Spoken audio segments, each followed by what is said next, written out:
আর এই মুহূর্তে যে বড় খবরের দিকে নজর রাখবো, ভারতীয় পতাকা লাগানো জাহাজকে হরমুজ প্রণালী দিয়ে যেতে দেবে ইরান, এমনটাই খবর সূত্রে। ভারতের কোনো পতাকা লাগানো জাহাজের উপর আক্রমণ করা হবে না জানিয়ে দিয়েছে ইরান। এর আগে চীন ও রাশিয়ার জাহাজের উপর আক্রমণ করা হবে না বলে জানিয়েছিল ইরান। এই মুহূর্তে আমাদের সঙ্গে রয়েছেন প্রাক্তন সেনাকর্তা ব্রিগেডিয়ার দেবাশিস দাস। ব্রিগেডিয়ার দাস, আমরা জানি যে অপরিশোধিত তেল আমদানির ক্ষেত্রে বিশ্বের তৃতীয় বৃহত্তম দেশ হলো ভারত, এবং এই হরমুজ প্রণালী ভারতের জন্য বন্ধ করে দেওয়ায় তেল যোগান নিয়ে কিন্তু একটা ঘাটতির আশঙ্কা ছিল, বড়সড় আশঙ্কা করা হচ্ছিল। তারপর এই ঘোষণা ইরানের, কতটা স্বস্তি?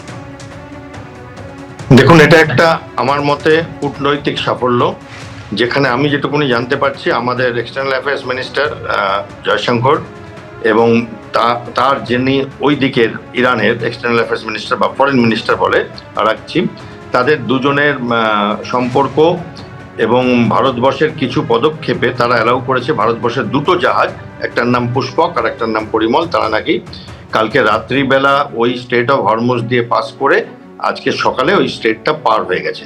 তার মানে তারা এখন, আমি যেটা আন্দাজ করছি, গালফ অফ ওমানে আছে, এবং এটা অত্যন্ত সুখবর। এবং বাকি আমেরিকার জাহাজ, ইসরায়েলের জাহাজ, ইউরোপের জাহাজগুলো নাকি আটকে রাখা হয়েছে। এইখানে একটা আমরা রাজনীতিও দেখতে পাচ্ছি আর একটা অত্যন্ত মানে সফল কূটনীতি দেখতে পাচ্ছি, যেখানে ভারত এই যুদ্ধে না জড়িয়েও এবং ইসরায়েলের সাথে বন্ধুত্ব বজায় রেখেও যদি দেখা যায় যে ইরানের সাথে একটা সুসম্পর্ক বজায় রেখেছিল।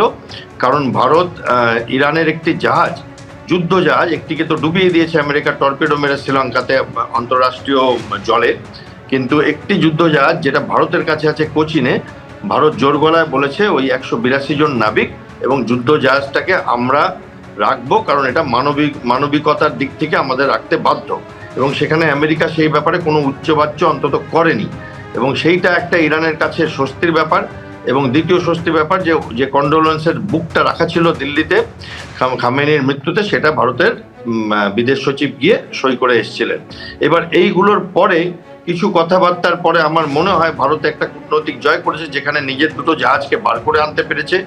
যেটুকুনি আমি জানি ওখানে নাকি 28টা মতো জাহাজ আছে ভারতের নানান জিনিসপত্র নিয়ে আসবার জন্য। এবং তারপরের থেকেই দেখছি যে কিছু ভারত সরকারের দিল্লি থেকে মন্তব্য আসছে, প্রধানমন্ত্রীর মেসেজ আসছে যে প্যানিক করবেন না, আমাদের কোনো রকম কোনো সংকট হবে না। তো সংকট তেলে তো ছিল না, সেটা আমি জানি যে তেলের আমাদের অনেক দিনের রিজার্ভ আছে, বাট একটা জ্বালানি গ্যাসের জন্য সংকট হয়েছিল। সেটার জন্য আমি যেটুকুনি জানতে পারছি 3 রকমভাবে এটার মোকাবিলা করা হচ্ছে। একটা হচ্ছে অন্যান্য জায়গায় কেনবার ব্যবস্থা করবার, অন্যান্য দেশ থেকে খালি ওই দিকটা মানে হরমুজের দিকে আমাদের যে ডিপেন্ডেন্সি ছিল সেটা কমানোর জন্য, প্লাস প্রোডাকশন বাড়ানো। মানে আমরা তো গ্যাস বাড়াই, মানে গ্যাস তৈরি করি, 50% গ্যাস আমরা তৈরি করি আমাদের যেটা প্রয়োজন, সেই 50% প্রোডাকশনটা যাতে 75% করা যায় সেটার জন্য চেষ্টা। এবং তাতে আমি আজকে সকালে দেখলাম রিলায়েন্স ইন্ডাস্ট্রি একটা অঙ্গীকার করেছে যে ভারতবর্ষের সরকারের অনুরোধে আমরা ঠিক ততটাই এক্সট্রা কাজ করব যাতে আরও আমরা বাড়াতে পারি। এবং তৃতীয় যেটা করেছে, ভারত একটা পদক্ষেপ নিয়েছে যে কিছু ক্রুড অয়েলকে গ্যাস তৈরির জন্য, যে ক্রুড অয়েল আমাদের কাছে আছে এক্সট্রা, গ্যাস তৈরির জন্য ব্যবহার করতে নির্দেশ দেওয়া হয়েছে, এবং সেটা সম্ভব।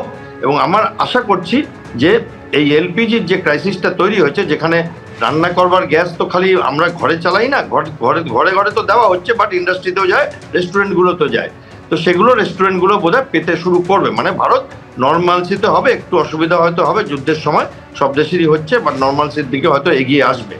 কিন্তু এই সমস্যাটা এই 2-3টে জাহাজ বার করবার না, এই সমস্যাটা সামগ্রিক বিশ্বের জাহাজগুলো বার করবার। গতকালই আমরা দেখেছি সন্ধ্যাবেলায় একটা থাইল্যান্ডের থেকে আসছিল, আমাদের থাইল্যান্ডের জাহাজ আমাদের পণ্য নিয়ে আসছিল, তার একটা আঘাত হয়, কোনো ড্রোন বা মিসাইল আঘাত হয়েছে কিনা এখনো বোঝা যাচ্ছে না, বাট আগুন লেগে যায়।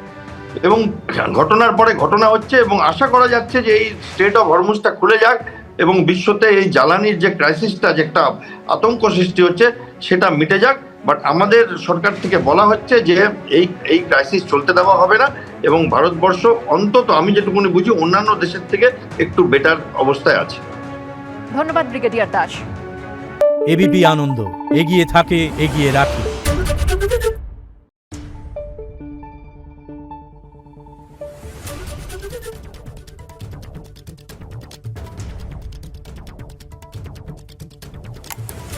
Thank you.